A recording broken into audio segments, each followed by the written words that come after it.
Morning. आज हम लोग सीएमए फाइनल का कॉर्पोरेट लॉ एंड कंप्लायंसेस का चैप्टर 8 कॉर्पोरेट गवर्नेंस पढ़ेंगे। देखिए क्या है कॉर्पोरेट गवर्नेंस, मैं उसका बेसिक्स बता रहा हूँ। कॉर्पोरेट गवर्नेंस दो टर्म यूज हुआ है यहाँ पर, corporate and governance. Corporate means क्या? Company. Governance means rules for control. तो क्या हो गया कॉर्पोरेट गवर्नेंस का मतलब? इसका सिंपल मीनिंग यही हुआ कि कंपनी को कंट्रोल करने के लिए कुछ रूल्स बनाया गया है। ठीक है, कॉर्पोरेट गवर्नेंस का सिंपल मीनिंग है कंपनी को, कॉर्पोरेट को कंट्रोल करने के लिए कुछ रूल्स बनाया गया है। और वह रूल्स कौन बना रहा है? वह रूल्स कंपनीज एक्ट बना रहा है एंड सेबी रेगुलेशन बना रहा है। ठीक है, वह रूल्स कौन बना रहा है? SEBI and company law. और वह रूल्स को फॉलो करने की जिम्मेदारी होगी कंपनी के डायरेक्टर्स की। ठीक है, और वह रूल्स का बेसिक प्रिंसिपल क्या है? वह रूल्स का तीन बेसिक प्रिंसिपल है। फेयरनेस मीन्स इक्विटेबल, दूसरा है अकाउंटेबिलिटी एंड तीसरा है ट्रांसपेरेंसी। अब मैं प्रोविजन पे आऊँगा तो आप लोगों को समझ में आएगा सब चीज़। देखिए मैं क्या बोलना चाह रहा हूँ। देखिए सबसे पहला मतलब क्या बोलता है, देखिए corporate governance means the rules for direction and control of company. समझ में आया? गवर्नेंस मीन्स क्या होता है? Rules for control. तो कॉर्पोरेट गवर्नेंस मीन्स क्या हुआ? Rules for control of company. ठीक है, सिंपल सा मीनिंग देखिए, मैं लिख जूम कर रहा हूँ, आप देखिए क्या लिखा। Corporate governance means the rules for direction and control of company. Means company को डायरेक्शन एंड कंट्रोल करने का रूल है। दूसरा प्रोविजन क्या लिखा हुआ है? The rules of direction and control of the company made by the companies act 2013 and SEBI regulation. यह रूल्स किसने बनाया है? कंपनीज एक्ट 2013 ने बनाया है एंड सेबी रेगुलेशंस ने बनाया है। तीसरा line the most important line, ये बहुत जरूरी एग्जाम में ये लाइन यदि आ जाए तो लिखने के लिए।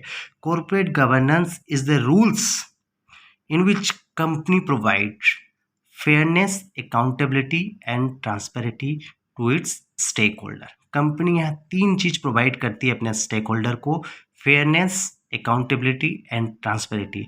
अब ये तीनों टर्म्स का मतलब मैं आपको समझा रहा हूँ। देखिए तीन टर्म मैंने कहा था, फेयरनेस, अकाउंटेबिलिटी एंड ट्रांसपेरेंसी।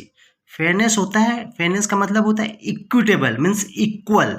तो कॉर्पोरेट गवर्नेंस में क्या प्रिंसिपल में क्या बोला जाता है कि इक्वल ट्रीटमेंट दिया जाता है to all the stakeholder. अब क्वेश्चन में आता है कि स्टेक होल्डर क्या होता है। देखिए स्टेक होल्डर मतलब समझिए।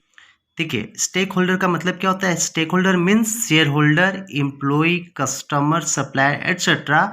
Means anyone affected by the company. Means जो आदमी कंपनी से अफेक्टेड है उसको बोलते हैं स्टेक होल्डर। मीन्स कंपनी से कोई रिलेशन से, जैसे एम्प्लॉय हुआ कंपनी का शेयर होल्डर।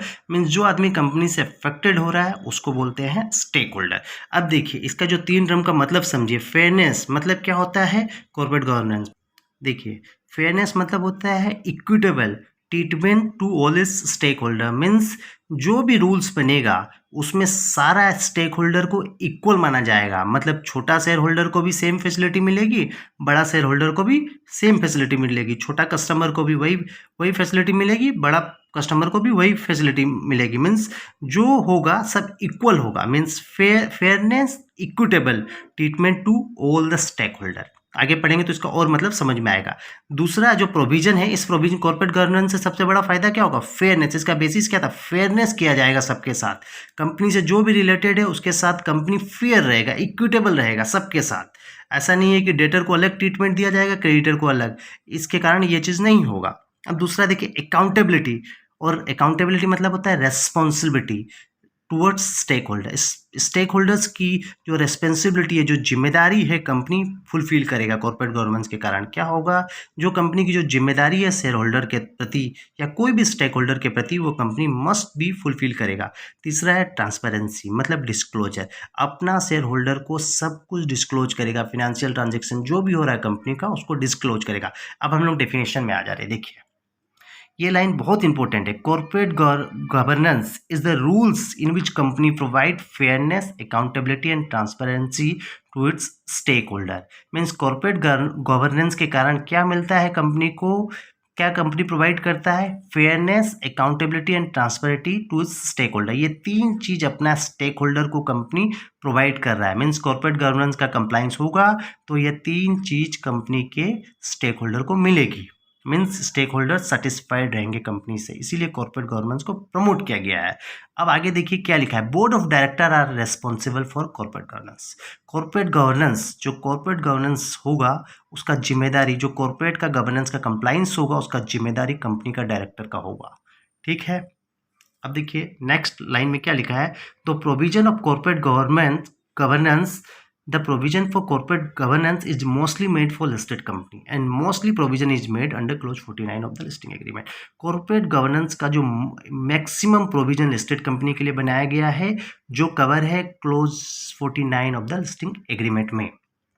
देखिए मैं पूरा प्रोविजन एक बार फिर से पढ़ा रहा हूँ, आपको समझ में आ जाएगा कॉर्पोरेट गवर्नेंस मतलब क्या होता है। Corporate governance means the rules for direction and control of company. Means corporate governance माने होता है कि जो रूल्स बनाया गया है कंपनी को कंट्रोल करने के लिए। अब देखिए मैं सिंपल भाषा में समझा रहा हूँ, corporate governance means rules. Corporate governance माने हो जाता है कि कंपनी को कंट्रोल करने के लिए कुछ रूल बनाया गया है, वह rule companies act and SEBI regulation बनाता है। वह रूल्स को फुलफिल करने का जिम्मेदारी कंपनी का डायरेक्टर का है और वह रूल्स 3 प्रिंसिपल पर बेस है, फेयरनेस, अकाउंटेबिलिटी एंड ट्रांसपेरेंटी। ठीक है, और एक तो है, अब अपने इस कॉर्पोरेट गवर्नेंस का आपको मीनिंग समझ में आ गया होगा। अब हम नेक्स्ट प्रोविजन पे आ रहे हैं। देखिए नेक्स्ट प्रोविजन में ऑलरेडी आपको समझा दिया हूँ, फिर भी बता रहा हूँ। Principle of corporate governance evolved by OECD। OECD means होता है organisation for economic corporation and development. ठीक है, इसके हिसाब से कॉर्पोरेट गवर्नेंस के 3 प्रिंसिपल है जो मैं आपको बता चुका हूँ, अब जूम भी कर रहा हूँ। आप देखिए, fairness and equitable treatment to all stake holder, means सारा स्टेक होल्डर को सेम ट्रीटमेंट दिया जाएगा, सबके साथ जस्टिफाई किया जाएगा, छोटा शेयर होल्डर के साथ भी, माइनॉरिटी के साथ भी एंड मेजॉर शेयर होल्डर के साथ भी सेम ट्रीटमेंट होगा। दूसरा है अकाउंटेबिलिटी एंड रेस्पॉन्सिबिलिटी। कंपनी अपना जिम्मेदारी, रेस्पॉन्सिबिलिटी निभाएगा पूरी तरह। मीन्स इसके लिए प्रोविजन बनाया गया है कि जो जो कंप्लाई होगा तो उसके द्वारा कंपनी को करना पड़ेगा और कंपनी रिस्पॉन्सिबल होगा उसके लिए। और तीसरा है transparency and disclosure towards stakeholder. तो disclosure means mainly financial transaction का सारा डिस्क्लोजर करेगा। स्टेक होल्डर का मीनिंग देखिए, स्टेक होल्डर मतलब होता है, फिर से समझा रहा हूँ, shareholder, employ, customer, supplier etcetera, anyone's affected by the company. जिसका कंपनी के साथ कुछ रिलेशन है, कुछ एक्जिस्टेंस है, उसको बोलते हैं स्टेक होल्डर। तो कॉर्पोरेट गवर्नेंस का बेसिकली 3 प्रिंसिपल है, याद रखिएगा। फेयरनेस, इक्विटेबल रहेगा सबके साथ, इक्वल रहेगा सबके साथ, अपना पूरा रिस्पॉन्सिबिलिटी निभाएगा और सब चीज़ का डिस्क्लोजर करेगा। 3 चीज़ याद रखना है, इक्विटेबल, रेस्पॉन्सिबल एंड डिस्क्लोजर। ये 3 बेसिक प्रिंसिपल है कॉर्पोरेट गवर्नेंस का। अब अपने नेक्स्ट प्रोविजन में आ रहे हैं। अब देखिए नेक्स्ट प्रोविजन है phases of corporate governance. Corporate governance का क्या फेजेस है, ये प्रोविजन में एक बार पढ़ा दे रहा हूँ, आप इसको अच्छा से पढ़ लीजिएगा, और ये एग्जाम में उतना रेलिवेंट नहीं है, फिर भी इसको पढ़िए। ठीक है, कॉर्पोरेट गवर्नेंस का 2 फेजेस है, फेज 1 एंड फेज 2। ठीक है, अब देखिए फेज 1 में क्या क्या बोला गया है, मैं आपको खाली दिखा रहा हूँ, आप देखिए जूम करके, आपको समझ में आ रहा होगा, मैं पढ़ूंगा भी एक बार। देखिए फेज 1, सबसे पहले कॉर्पोरेट गवर्नेंस स्टार्ट हुआ था 1996 में, 1996 में स्टार्ट हुआ था। ठीक है, 1996 में जब आया कॉर्पोरेट गवर्नेंस फर्स्ट टाइम, तो सेबी ने कहा कि ये वॉलंटरी गवर्नेंस है, मीन्स ये वॉलंटरी कंप्लाइंस है। क्या लिखा हुआ देखिए, SEBI guidelines made for voluntary corporate governance. Means company का मन होगा तो कॉर्पोरेट गवर्नेंस का कंप्लाइंस करेगा, कंपनी का मन नहीं होगा तो नहीं करेगा। इसीलिए फर्स्ट टाइम जब आया था 1996 में, कॉर्पोरेट गवर्नेंस का कंप्लाइंस वॉलंटरी था। SEBI guidelines made for voluntary corporate governance. ठीक है, मीन सेबी ने गाइडलाइंस इशू किया था कि कॉर्पोरेट गवर्नेंस का कंप्लाइंस वॉलंटरी है। अब देखिए उसके बाद क्या हुआ, 1998 में क्या, 1998 में CII कोड बना। CII कोड में क्या हुआ, CII का मतलब देखिए, कन्फेडरेशंस ऑफ इंडियन इंडस्ट्री कोड। ठीक है, CII कोड बना, तो उस कोड में बेसिकली प्रोविजन बना प्रोटेक्शन ऑफ इन्वेस्टर, जो कंपनी में इन्वेस्ट कर रहा है उसको प्रोटेक्ट करने के लिए प्रोविजन बनाया गया। तो देखिए 1996 के बाद 1998 में CII कोड बना, उसमें code made for protection of investor, इतना ही याद रखना है। उसके बाद बना 1999 में, जिसमें report of Kumar Mangalam Birla committee on corporate governance. Means 1999 में एक तो रिपोर्ट बनाया गया कुमार मंगलम रिपोर्ट बोलते हैं इसको, कॉर्पोरेट गवर्नेंस के लिए बनाया गया। इसका मेन पर्पस था protect from insider trading to stake holder को इनसाइडर ट्रेडिंग से प्रोटेक्ट करने के लिए ये रिपोर्ट बनाई गई थी। देखिए फर्स्ट आया था 1996 में जो सेबी गाइडलाइंस इशू हुआ था, फिर 1998 में CII कोड बना, फिर 1999 में कुमार मंगलम कमेटी का रिपोर्ट आया, फिर 2000 में क्लोज 49 ऑफ लिस्टिंग एग्रीमेंट बना। ठीक है, क्लोज 49 ऑफ लिस्टिंग एग्रीमेंट में इंट्रोड्यूस किया गया ऑडिट कमेटी का कंसेप्ट को, रिपोर्ट ऑफ कॉर्पोरेट गवर्नेंस का, कॉर्पोरेट गवर्नेंस का एक इंडिविजुअल रिपोर्ट जो लिस्टेड कंपनी सबमिट करेगा, वह दो चीज़ पे फोकस किया गया क्लोज 49 में। और भी प्रोविजन बना इसमें, ये मेनली दो प्रोविजन था, ऑडिट कमेटी का प्रोविजन और रिपोर्ट ऑफ कॉर्पोरेट गवर्नेंस का। देखिए 4 फेज हुआ। फर्स्ट फेज में पहला था 1996 में आया, ठीक है, जो सेबी गाइडलाइंस इशू हुआ वॉलंटरी कंप्लायंस के लिए, फिर 1998 में आया, फिर 1999 में, फिर 2000 में, फिर 2001 में क्या हुआ कि RBI ने रिपोर्ट बनाया कॉर्पोरेट गवर्नेंस के ऊपर। ठीक है, देखिए RBI ने रिपोर्ट बनाया कॉर्पोरेट गवर्नेंस के ऊपर। उसका बेसिस क्या था? Principle for corporate governance introduce for international transaction. International transaction के लिए कुछ रूल्स बनाए RBI ने, उसके बेसिस में एक तो रिपोर्ट बनाई गई, उसको बोलते हैं RBI report on corporate governance. उसके बाद 2002 में एक रिपोर्ट बनी, report of Naresh Chandra committee की। उस रिपोर्ट का बेसिस था क्या? Clause made for appointment of auditor and their remunerations. Auditor उसका रेम्यूनरेशंस के लिए कुछ क्लोजेस बनाई गई, वो इसमें इंट्रोड्यूस किया गया। फिर 2003 में रिपोर्ट ऑफ NR नारायण मूर्ति, एक तो NR नारायण मूर्ति की एक रिपोर्ट बनी गई, उसमें बोला गया SEBI makes a committee for independent director roles and responsibility. Independent directors का रोल्स एंड रेस्पॉन्सिबिलिटी के ऊपर कुछ बनाया गया। अब उसके बाद एक सेकेंड फेज आया, उसको बोलते हैं कॉर्पोरेट गवर्नेंस आफ्टर सत्यम, जिसमें सेबी ने कुछ एक्शन बनाए और लिए और MCA ने भी कुछ एक्शंस और रूल्स पुट ऑन किए। देखिए इसको मैं पूरा जूम कर रहा हूँ, आप एक बार देख लीजिए, पूरा समझ में आ जाएगा आपको। देखिए कॉर्पोरेट गवर्नेंस के फेजेस, मैं पूरा फेज को फिर से समझा रहा हूँ। देखिए फेज 1, फेज 2, 2 फेज है। फेज 1 में सबसे पहले आया 1996 में SEBI guidelines for voluntary contributions. उसके बाद 1998 में CII कोड बना। उसके बाद एक तो रिपोर्ट आई कुमार मंगलम कमेटी की। उसके बाद 2000 में क्लोज 49 ऑफ लिस्टिंग एग्रीमेंट आया। फिर RBI ने एक रिपोर्ट बनाया इंटरनेशनल ट्रांजेक्शन के ऊपर। फिर एक report I report of Naresh Chandra committee के ऊपर। उसके बाद सबसे लास्ट 2003 में बना रिपोर्ट ऑफ नारायण मूर्ति, जिसमें इंडिपेंडेंट डायरेक्टर्स का रूल्स एंड रेस्पॉन्सिबिलिटी बताया गया है। और सेकेंड फेज आया जो सत्यम का कांड होने के बाद। उसके बाद सेबी ने कुछ एक्शंस लिए, कुछ नए रूल्स इंट्रोड्यूस किए और MCA ने भी कुछ रूल इंट्रोड्यूस किए। तो ये हो गया फेजेस ऑफ कॉर्पोरेट गवर्नेंस। मैं इसको जूम कर रहा हूँ, आप 1 मिनट देख लीजिए इसको, फिर अपने नेक्स्ट टॉपिक में आएंगे। अब हम लोग का नेक्स्ट टॉपिक है क्लोज 49 ऑफ लिस्टिंग एग्रीमेंट। यह क्लोज सिर्फ लिस्टेड कंपनी के लिए एप्लीकेबल है और ये बहुत इंपॉर्टेंट क्लोज है। देखिए इस क्लोज में कुछ कुछ रूल्स बनाया गया है कंपनी को गवर्नेंस करने के लिए। वो rules company must be follow. ठीक है, देखिए क्या है, मैं पढ़ रहा हूँ, देखिए आप जूम भी कर रहा हूँ। देखिए clause 49 of listing agreement, following are the requirement of clause 49 of the listing agreement. यह कंपनी को ये सब रूल्स मस्ट भी मेंटेन करना पड़ेगा। ठीक है, क्या क्या बोला गया रूल्स में? देखिए बोर्ड ऑफ डायरेक्टर्स, पहला रूल में बोलता है at least 1/3 of the director in the board should be independent directors.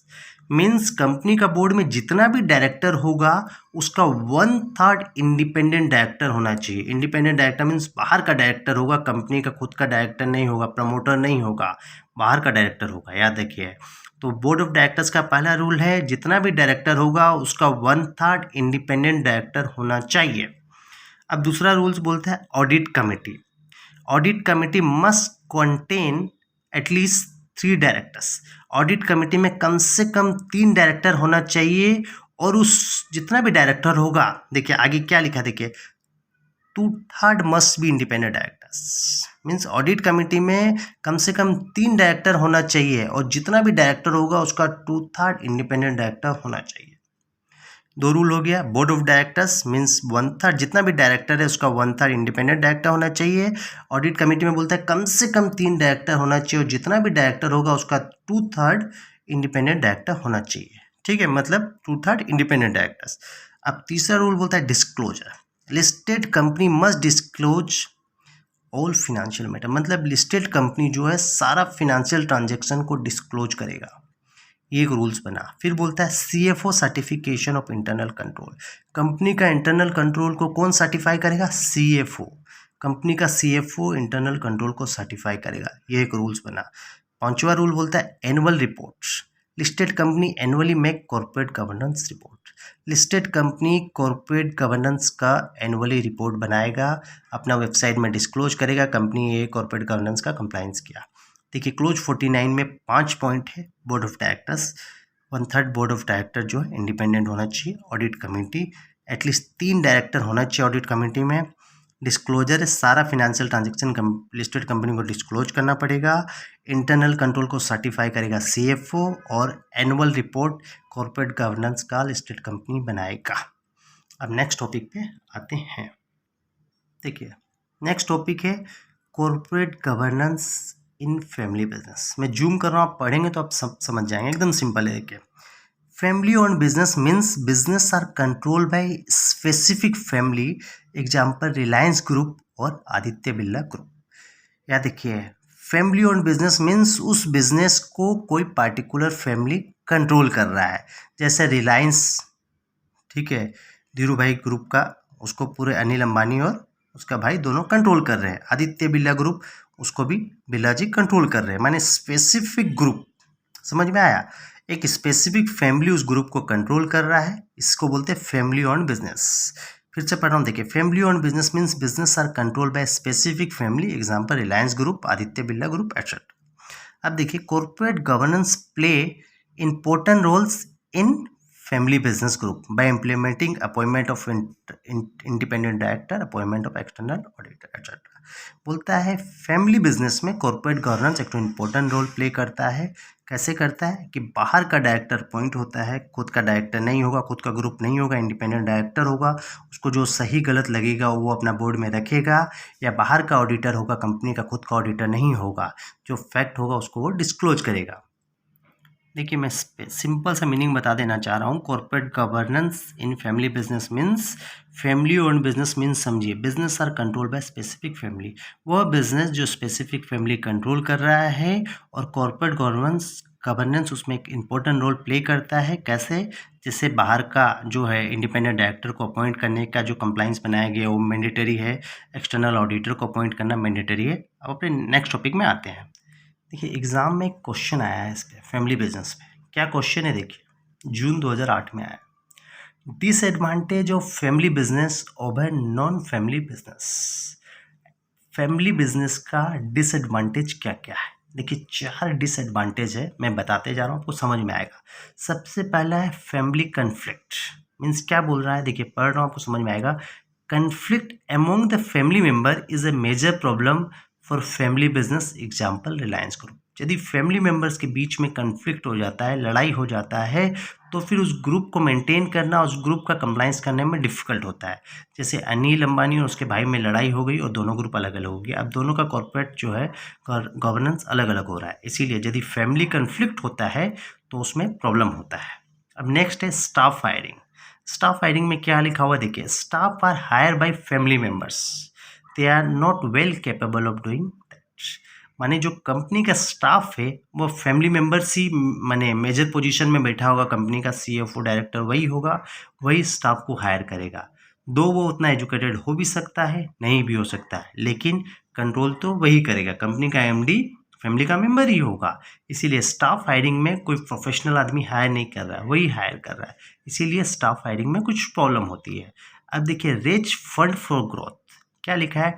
It is difficult to raise fund as compare to non family business. ये डिफिकल्ट है फंड रेज करना। क्यों?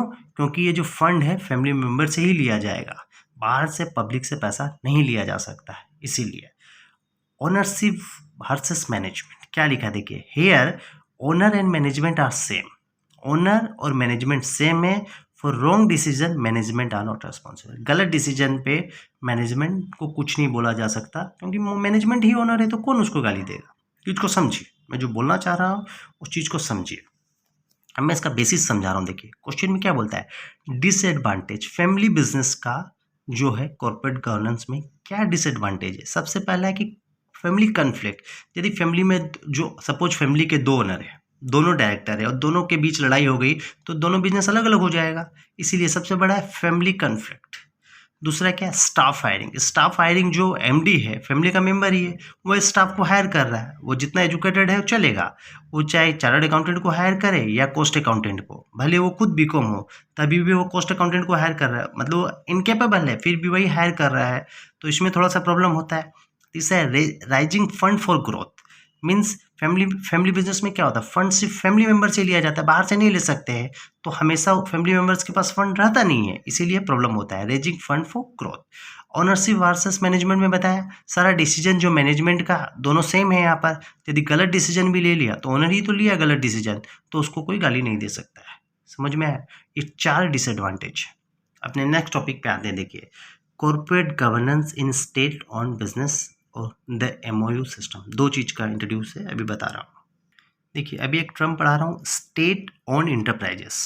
उसका मतलब क्या है, देखिए मीन्स एक कंपनी, देखिए जूम कर रहा हूँ, अब भी देखिए, state on enterprises means a company which are partially oblique wholly owned by state government. Means वह कंपनी जिसको स्टेट गवर्नमेंट ने लेके रखा है, या पार्शली लिया है या फुली लिया है, मीन्स स्टेट गवर्नमेंट का उस कंपनी पे कंट्रोल है, या पूरा कंट्रोल है या आधा कंट्रोल है। स्टेट ओन्ड इंटरप्राइजेस मीन्स वह कंपनी जो गवर्नमेंट के कंट्रोल में है, या पूरी तरह कंट्रोल में है या आधे कंट्रोल में है, सीधा सा वाक्य है, जिस कंपनी को गवर्नमेंट ने अपने कंट्रोल में ले लिया है, दो वो पूरी तरह लिया हो या आधा लिया हो।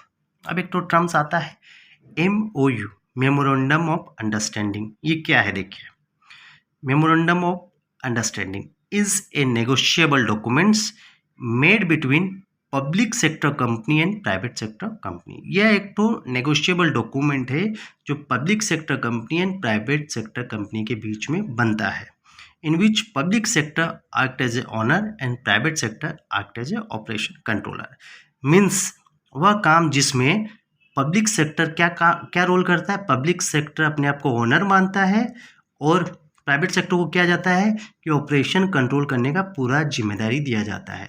मीन्स MOU एक नेगोशिएबल डॉक्यूमेंट है जो बनता है public sector company and private sector के बीच में, जिसमें पब्लिक सेक्टर और एज ए ओनर काम करता है और private sector as a operation controller का काम करता है।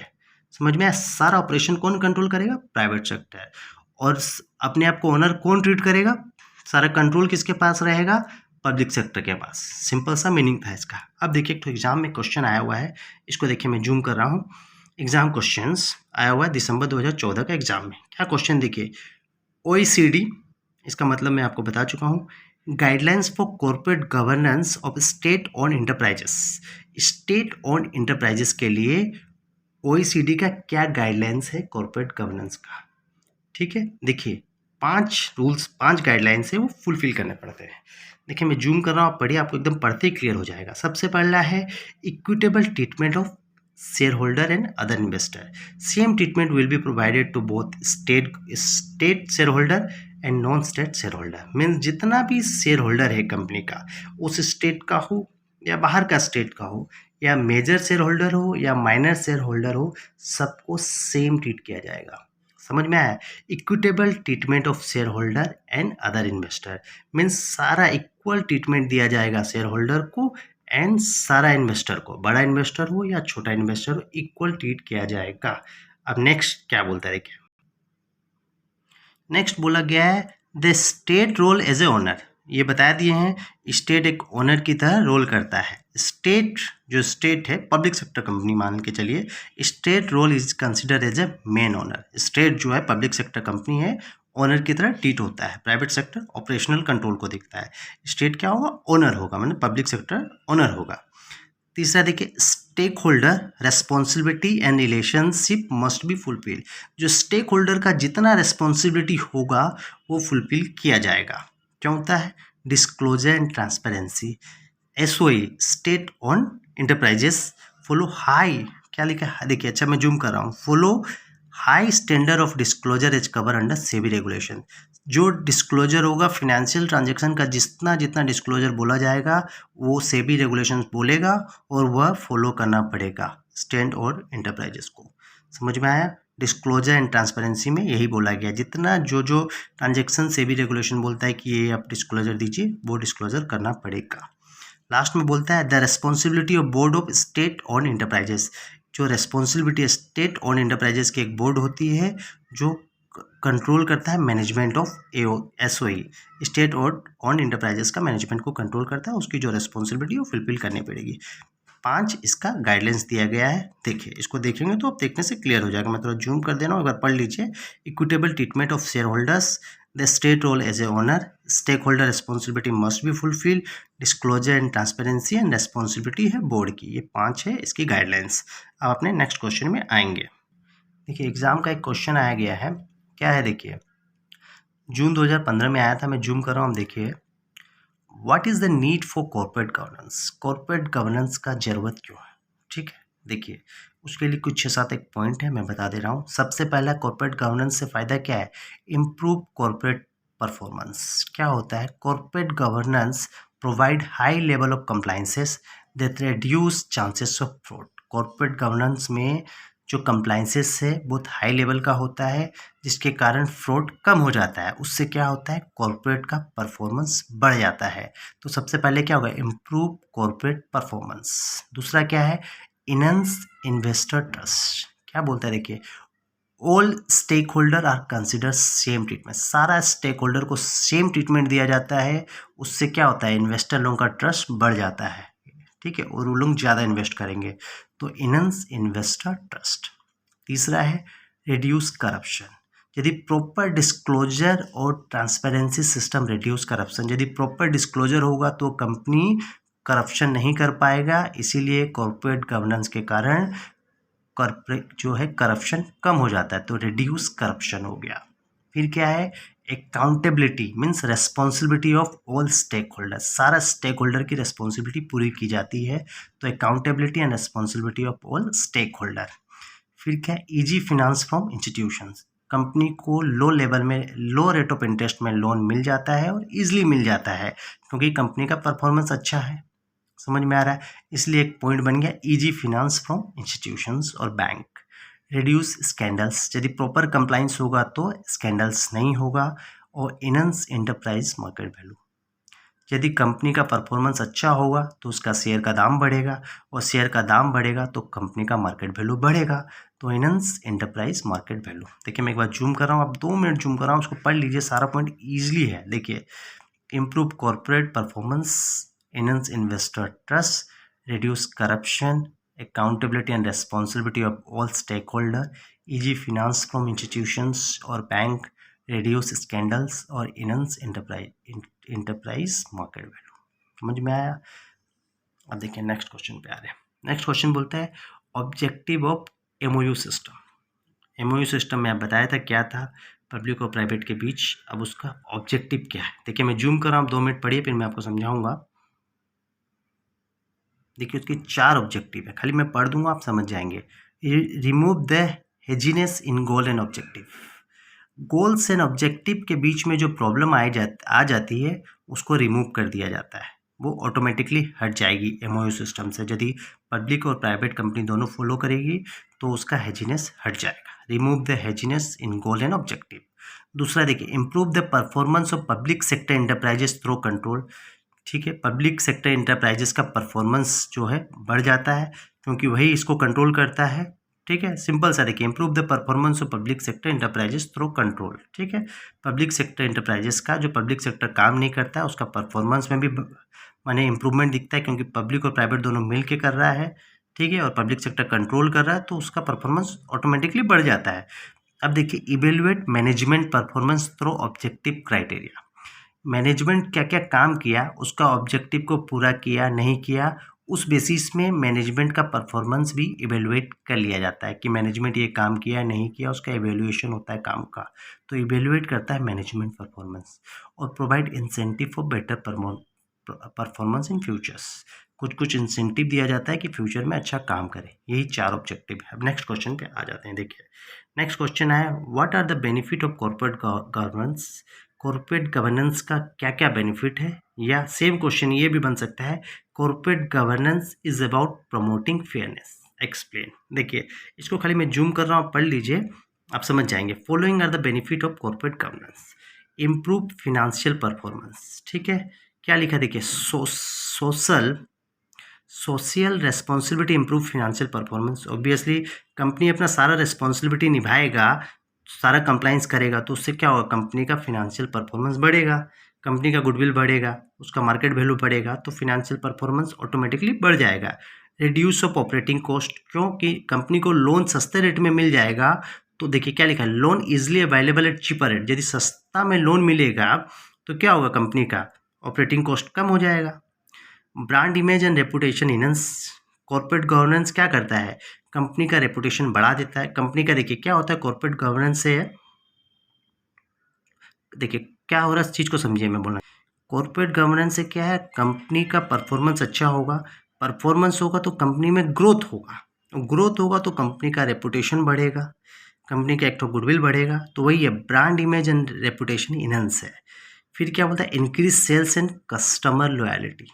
यदि इक्विटेबल प्रिंसिपल, माने इक्विटेबल प्रिंसिपल यदि सबको सेम ट्रीट करता है, सारा स्टेक होल्डर को, उससे क्या होता है कि कंपनी का कस्टमर को भी सेम ट्रीट कर रहा है, तो कस्टमर के थ्रू कंपनी का गुडविल बढ़ जाता है, तो उससे क्या होता है, सेल्स बढ़ जाता है। देखिए increase sales and customer loyalty. ठीक है, अब सर इसके कारण क्या होता है, इंप्रूव प्रोडक्शन। यदि कंपनी का सेल्स बढ़ गया तो प्रोडक्शन ऑटोमेटिकली ज़्यादा करना पड़ेगा, improve production of company. And last में क्या है, इंप्रूव क्वालिटी ऑफ प्रोडक्ट। यदि अच्छा सेल होगा तो कंपनी अपना प्रोडक्ट का क्वालिटी भी बढ़ाएगा। देखिए improve quality of product of company. देखिए मैं शॉर्ट में फिर से अब समझा रहा हूँ। देखिए कॉर्पोरेट गवर्नेंस के कारण क्या हो रहा है कि कंपनी फुल तरीका से कंट्रोल में रह रहा है। कंट्रोल में रह रहा है मीन्स कंपनी कोई फ्रॉड नहीं कर पा रहा है, ठीक है। और कंपनी फ्रॉड नहीं कर पा रहा है तो कंपनी का एक तो रेपुटेशन, मार्केट में गुडविल भी बढ़ रहा है, कंपनी अच्छा है बोल के उसका मार्केट वैल्यू भी बढ़ रहा है। तो उससे क्या फ़ायदा हो रहा है, देखिए इम्प्रूव फिनेंशियल परफॉर्मेंस। कंपनी का फिनेंशियल, कंपनी के पास काफ़ी फंड आ रहा है तो उससे क्या हो रहा है, कंपनी का फिनेंशियल परफॉर्मेंस बढ़ रहा है। और अच्छा कंपनी है, मार्केट में रेपुटेशन बढ़ गया है, तो उससे कंपनी को इजीली लोन मिल जा रहा है और कम रेट ऑफ इंटरेस्ट में मिल जा रहा है। तो उससे क्या हो रहा है, कंपनी का ऑपरेटिंग कॉस्ट भी कम हो जा रहा है, रिडक्शन ऑफ ऑपरेटिंग कॉस्ट हो रहा है। और कंपनी अच्छा बोल के है और अच्छा कंप्लाइंस कर रहा है, तो उससे क्या हो रहा है, इसका ब्रांड इमेज का वैल्यू भी बढ़ जा रहा है, ब्रांड इमेज एंड रेपुटेशन भी हो जा रहा है कॉर्पोरेट गवर्नेंस के कारण। और इसके कारण क्या हो रहा है, कंपनी अच्छा बोल रहे हैं तो उसका सेल्स भी बढ़ जा रहा है, गुडविल बढ़ रहा है। तो increase sales and customer loyalty, क्योंकि इक्विटेबल प्रिंसिपल को ये फॉलो करता है कॉर्पोरेट गवर्नेंस। तो इक्विटेबिलिटी के कारण, इक्विटेबल जो प्रिंसिपल है, फेयरनेस प्रिंसिपल है, उसके कारण कंपनी का सेल्स भी बढ़ जाता है और कस्टमर सेटिस्फेक्शन भी बढ़ जा रहा है। तो सेल्स बढ़ जा रहा है तो कंपनी का प्रोडक्शन भी बढ़ जा रहा है, और प्रोडक्शन बढ़ जा रहा है तो कंपनी अच्छा क्वालिटी का प्रोडक्ट भी बना रहा है। समझिए, ये जो मैं जूम कर रहा हूँ पॉइंट को पढ़ लीजिए, एक बार में याद हो जाएगा। अब अपने आते हैं, बस मैं यही बोलूँगा, मैं PDF शीट अटैच कर रहा हूँ कॉर्पोरेट गवर्नेंस का पूरा चैप्टर का, उसको आप एक बार ज़रूर पढ़िएगा। और यदि मेरा नोट्स आपको अच्छा लगा और फ्यूचर में मैं कंटिन्यू नोट देते रहूँ तो प्लीज़ मेरे चैनल को सब्सक्राइब कीजिएगा और मेरे चैनल को लाइक कीजिएगा। Thank you.